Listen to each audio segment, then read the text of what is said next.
셀바이오텍 미래전략 수학 분석을 통한 진단 두 번째 시간입니다. 이번 시간에는 지난 시간에 이어서 지난 시간에는 강점과 약점에 대해서 분석을 해보았는데 이번 시간에는 기회, 위협이 어떤 부분이 있는지 진단해 보도록 하겠습니다. 먼저 기회에 대해서 한번 살펴보도록 하겠습니다. 이 회사는 프로바이오틱스를 굉장히 잘 만들고 또한 이중 코팅막은 세계 최고 수준을 유지하고 있기 때문에 이 부분을 어떻게 활용하느냐에 따라서 회사의 가치는 굉장히 많이 달라질 수 있는 회사입니다. 첫째, 건강기능식품과 건강보조식품, 일반 음료로 세분화되는 식품 전략을 구상해 볼 수가 있습니다. 현재는 듀오락이라는 제품을 생산하면서 건강기능식품에 주로 타겟을 하고 있는 것으로 알고 있습니다.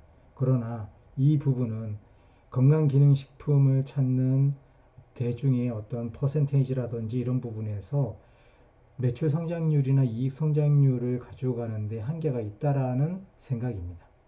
또한 마이크로바이옴 응용 의약품을 현재 시도하고 있고 이 부분을 얼마나 빨리 시장에 내놓느냐에 따라서 회사의 성장률 그리고 주가 상승률 이런 부분들의 충분한 재료가 될 수 있을 거라고 판단됩니다. 유익균, 유해균, 중간균 이런 부분들은 건강에 굉장히 중요한 요소인데 그런 중요한 요소들이 식품, 의약품 이런 쪽과 연결되기 위해서는 반드시 현재 개인들이 갖고 있는 이런 유익, 유해, 중간균에 대한 확인이 필요할 거라고 판단됩니다. 그래서 이 부분을 해결할 수 있는 키트 쪽으로도 개발을 해본다라면 좋은 기회가 되지 않을까 생각됩니다. 더마 코스메틱 이 부분은 화장품 업계에서는 굉장히 활발하게 진행되고 있는데 더마 코스메틱이라는 것이 결국에는 의학적인 미용 이런 부분들을 포함하고 있기 때문에 프로바이오틱스를 이용한 더마 코스메틱 쪽으로 활용을 한다라면 이 부분 또한 굉장히 성장률이라든지 회사 발전을 꾀할 수 있는 기회가 되지 않을까 생각됩니다.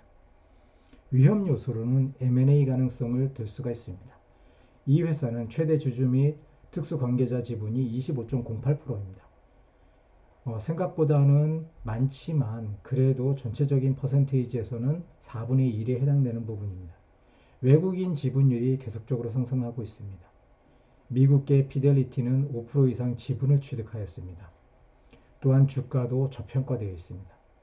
낮은 부채와 상당한 잉여금이 쌓여 있습니다. 이 부분도 M&A 대상으로서는 굉장히 매력적입니다. 마이크로바이옴 관련 특허를 다수 보유하고 있고 국제적으로 마이크로바이옴에 대한 관심이 굉장히 높아지고 있는 상황에서 이 회사가 갖고 있는 특허는 또한 매력적이라고 판단됩니다. 세컨드 게놈이라고 일컬어지는 마이크로바이옴 장내 미생물에 대한 특허를 다량 가지고 있는 것이 셀바이오텍입니다. 마이크로바이옴은 알레르기나 비염, 아토피, 비만과 관련된 각종 대사, 면역질환, 장염, 심장병 등과 관련된 부분에 유용한 그런 내용을 만들고 있는 유전정보 전체를 일컬은 내용인데 이 부분에 가장 핵심적인 것이 바로 유산균, 프로바이오틱스 이런 종류의 내용입니다.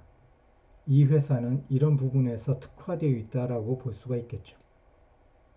장내 미생물 지도는 국가 간 경쟁이 굉장히 치열합니다. 미국, 유럽, 중국에서는 별도의 프로젝트를 만들어서 진행하고 있고 한국에서는 이런 부분에 대해서 굉장히 취약한 부분이 있는데 셀바이오틱스는 한국의 이런 회사로서는 굉장히 독보적인 존재라고 할 수가 있겠습니다. 이 회사의 그 M&A 가능성을 말씀드렸는데 최대 주주 및 특수관계인의 주식 보유 현황을 보면은 대표이사인 최대 주주 그리고 그의 친인척 총 합치면 25.08%가 됩니다. 의결권 현황을 보면은 현재 의결권을 행사할 수 있는 주식이 보통주 705만 4천 주로서 총 발행 주식 940만 주에 비해서는 좀 줄어든 상황입니다. 이런 부분도 M&A에서는 굉장히 유리한 부분을 차지할 수 있겠습니다. 3월 4일입니다. 최종적으로 외국인 보유 지분율이 182만 1,612주, 소진율로는 19%. 제가 이 영상을 찍고 있는 시점에는 아마 소진율이 20%는 넘었을 거라고 생각됩니다. 피델리티는 2019년 1월 한 5일인가 7일서부터 2월 12일 이 구간에 굉장히 저점이라고 생각하는 구간에 5%를 매집했습니다. 그 이후에 주가는 상승을 하고 있고요. 이 부분도 어느 정도 예상이 가능하다고 보여집니다. 피델리티가 보유 주식에 대한 신고를 한 내용입니다. 참고하시기 바랍니다.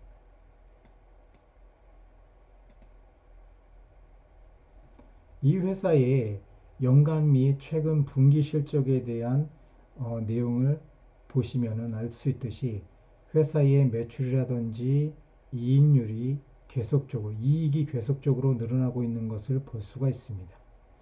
부채 비율은 몇 년 동안 계속적으로 하락하는 모습을 보이고 당좌 비율이라든지 유보율은 계속적으로 상승하는 것을 볼 수가 있습니다. 이런 부분만 보더라도 재무적인 상황만 보더라도 누군가가 M&A를 하려고 할 때 굉장히 매력적인 회사로 비춰질 수가 있습니다. 또한 먼저 말씀드린 것처럼 프로바이오틱스에 대한 그리고 마이크로바이옴에 대한 특허권 그리고 이중 코팅막이라는 어려운 기술을 실현할 수 있는 회사 이런 부분들을 종합해 본다면 앞으로 이 회사의 발전이라든지 그리고 향후 발전 가능성을 본다고 하더라도 이 회사는 M&A 회사로서의 충분한 가치가 있다라고 보여집니다.